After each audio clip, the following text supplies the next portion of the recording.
اس کی جو تصاویر ہیں اور ڈفرینٹ جو ڈیٹا ہے وہ واپس جو ہے وہ اسرو کو ٹرانسمٹ کرے گی، اور وہ اینالائز کریں گی کیا چاند کے اس حصے میں کیا کبھی ممکن ہو سکتا ہے کہ انسان وہاں پر آباد ہو سکیں، کیونکہ جو one of the main objective ہے بھارت کے اس خلائی مشن کا، جو اخباری رپورٹس ہیں اور ادروائز جو انفارمیشن اویلیبل ہے اس میں وہ اس بات کے اوپر ریسرچ کرنا چاہ رہے ہیں یا نیا ایویڈنس اکٹھا کرنا چاہ رہے ہیں کہ وہاں پر کیا پانی سے جو برف کے کیا آثار ہیں، یعنی کہ پانی سے جو برف بنتی ہے، اگر تو ایسا ہے وہاں کے اس طرح کا کوئی ایویڈنس مل جاتا ہے تو ایک بہت بڑی یہ اچیومنٹ ہوگی اس اعتبار سے کہ کم از کم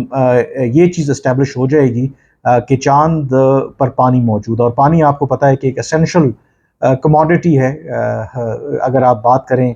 اگر انسانی زندگی یا جاندار کی بات کریں تو اگر اس میں کامیابی مل جاتی ہے تو یہ ایک بہت بڑا آئی تھنک سگنیفیکنٹ اچیومنٹ ہوگی۔ اس سے پہلے جیسے میں نے کہا کہ باقی جو خلائی مشنز ہیں وہ چاند کے جو شمالی حصہ ہے اسی پر انہوں نے لینڈ کیا، جو جنوبی حصہ ہے اس لیے باقی ملکوں نے کوشش نہیں کی کیونکہ وہاں پر کامیابی سے لینڈ کروانا خلائی جہاز کو ایک بہت بڑا ایک چیلنج رہا ہے، کیونکہ اسی وجہ سے 2 دفعہ پہلے بھی جو بھارت کا جو مشن تھا وہ ناکام ہوا۔ انفیکٹ کچھ عرصہ پہلے ہی، کچھ روز پہلے ہی 50 سال کے بعد جو روس ہے اس نے اپنا ایک خلائی جو جہاز ہے وہ چاند پر بھیجا، لیکن لینڈنگ سے کچھ دیر پہلے وہ کریش کر گیا، یعنی کہ وہ کامیاب نہیں ہوا۔ حالانکہ جو روس یا فارمر سوویت یونین دنیا میں پہلا ملک تھا جس نے اپنا مشن جو ہے وہ چاند کے اوپر بھیجا 1966 میں، اور اسی طرح سے جاپان جو ہے اس نے بھی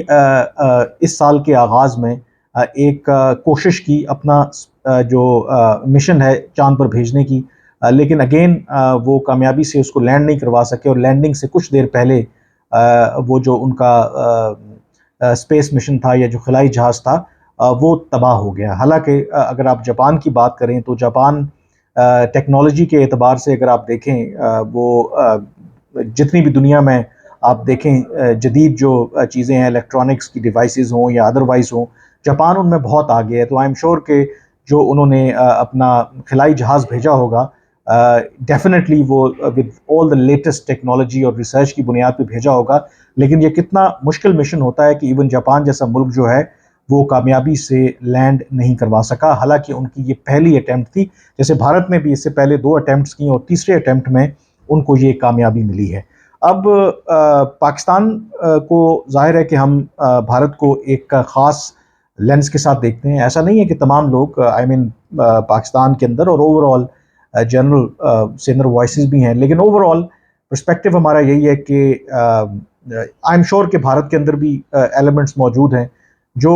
ایک رائیول کے طور پر ہی ہم ایک دوسرے کو دیکھتے ہیں، اور اگر اس لینس کے ساتھ دیکھیں گے تو یقینی طور پر پھر جو پرسپیکٹیو ہے وہ ہمارا ڈیفرنٹ ہوگا۔ لیکن یہ خوشائند بات ہے کہ پاکستانی ٹی وی چینلز بھی اس کو کور کر رہے ہیں، اور فواد چودھری صاحب جو سابق انفارمیشن منسٹر رہے ہیں انہوں نے تو باقاعدہ طور پر کنگریچولیٹ کیا ہے بھارت کو، اور انہوں نے کہا ہے کہ یہ ایک بہت بڑی اچیومنٹ ہے۔ اور اس سے پہلے بھی جب انہوں نے چندریان 3 یہ مشن جب بھیجا تھا تو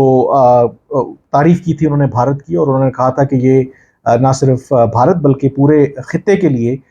ایک باعث فخر بات ہے۔ تو یقینی طور پر میرے خیال میں بے شک آپ کا مخالف ہی کیوں نہ ہو، اگر کوئی وہ ترقی کر رہے ہیں اور اچھا کام کر رہے ہیں تو اس کو کھلے دل سے اس کی تعریف کرنا اس میں کوئی حرج نہیں ہے، اور یہ ریفلیکٹ کرتا ہے کہ بھارت ظاہر ہے کہ اگر آپ ان کی معیشت دیکھیں کہ جس طریقے سے وہ گرو کر رہی ہے، باوجود اس کے کہ یہ بھی اپنی جگہ پہ موجود ہے، بہت سے مسائل موجود ہیں وہاں پر، اور اتنا بڑا ملک ہے، ایسا تو نہیں ہے کہ اوور نائٹ چیزیں ٹھیک ہو جائیں گی، لیکن ایک رائٹ ڈائریکشن پہ اگر آپ ہوں تو پھر وہ مسائل جو ابھی آپ کو درپیش ہیں وہ بھی آئندہ آنے والے سالوں میں حل ہو جائیں گے۔ And more importantly I think اس طرح کی جو ڈیولپمنٹس ہوتی ہیں، جس طریقے سے بھارت کی جو تمام جو عوام ہیں وہ ٹی وی سکرینز پر اور سوشل میڈیا کے اوپر جس بے چینی سے انتظار کر رہے تھے اس لمحے کا کہ کب جو بھارتی خلائی جہاز ہے وہ چاند پر اترے گا، اور پھر اترنے کے بعد جو وہاں پر جشن اور خوشی کا سماں ہے، اس سے بھی ایز اے نیشن انفرادی طور پر بھی اور اجتماعی طور پر بھی آپ کے اندر ایک اعتماد آتا ہے کہ yes you are something, اور اس طرح کی جو اچیومنٹس ہیں وہ آپ کو ایک سورس آف انسپریشن دیتی ہیں. تو یہ بھی ایک آئی تھنک اس حوالے سے سگنیفیکنٹ پہلو ہے. اور پھر پوری دنیا میں جب اس طریقے سے آپ کو کوریج ملے، اور یقینی طور پر ایک it's a landmark achievement, تو آپ کو کوریج تو ملنی ہے، تو ڈیفینیٹلی اس سے آپ کی جو سافٹ پاور ہے وہ بھی دنیا میں، اور سائنٹیفک جو پاور ہے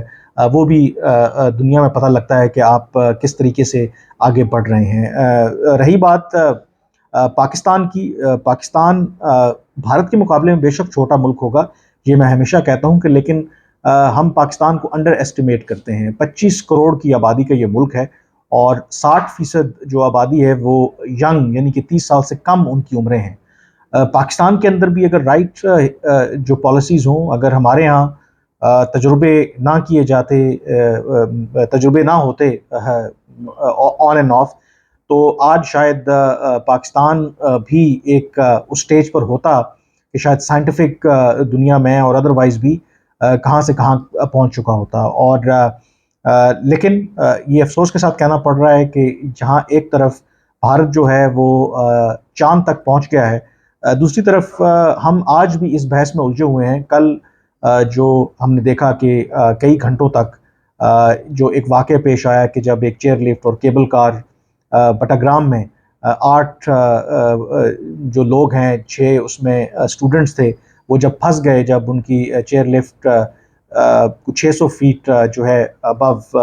وہاں پر تار ٹوٹنے کی وجہ سے لٹک گئی، اور اس کے بعد کئی گھنٹوں کے ریسکیو مشن کے بعد بحفاظت تمام 8 لوگوں کو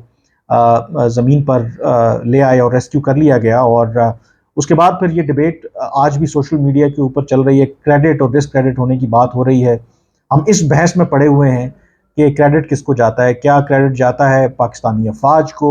کیا کریڈٹ جاتا ہے وہاں کے جو مقامی لوگ تھے یا جو زپ لائن کے ایکسپرٹس تھے. آپ سوشل میڈیا کے اوپر چلے جائیں، آپ کو طرح طرح کے تبصرے ملتے ہیں، اور اس بات پر شاید ہم خوش نہیں ہیں یا شکر ادا نہیں کرتے کہ کوئی قیمتی جان جو ہے وہ ضائع نہیں ہوئی. انفیکٹ سکسیسفلی یہ جو ریسکیو مشن ہے اس کو کمپلیٹ کیا گیا، اور کوئی بہت بڑا سانحہ یا حادثہ نہیں ہوا. لیکن ہماری بحث اس بات پر ہے کہ کریڈٹ کس کو دینا چاہیے. اور جب آپ ایسی باتوں میں الجھے رہیں گے تو پھر آپ کا فوکس کہاں ہوگا کہ آپ اسپیس کی بات کریں یا آپ سائنس اینڈ ٹیکنالوجی کی بات کریں. تو میرے خیال میں آئی تھنک یہ جو بھارت کی کامیابی ہے، it can be taken as a wake up call for us. آپ بہت کچھ ان سے سیکھ بھی سکتے ہیں، certainly it's a huge achievement. اور ان کے اوپر ادھر بیٹھ کر تنقید کرنا تو آسان ہے. بہتر یہی ہے کہ اگر بھارت کے ساتھ ہیلدی کمپٹیشن بھی ہوتا ہے نا، ہم سائنس اینڈ ٹیکنالوجی کے میدان میں، ہم آئی ٹی کی فیلڈ میں، ہم اپنی معیشت میں، ہم تجارت میں ان کے ساتھ مقابلہ کریں. بات تو تب ہے نا، بجائے اس کے کہ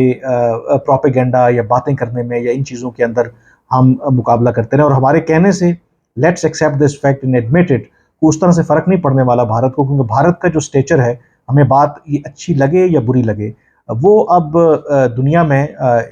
دنیا جو ہے they see them all together in a different lens. اور ہمیں یہ چیز انڈرسٹینڈ کرنی چاہیے، اور ہم چاہتے ہیں کہ دنیا میں ہماری بھی عزت ہو، خطے میں ہماری بھی ریکگنیشن ہو. تو پھر ہمیں اپنی جو سمت ہے اس کو درست کرنے کی ضرورت ہے. بہرحال آج کے ویلاگ سے اتنا ہی، مجھے اجازت دیجیے. اللہ حافظ.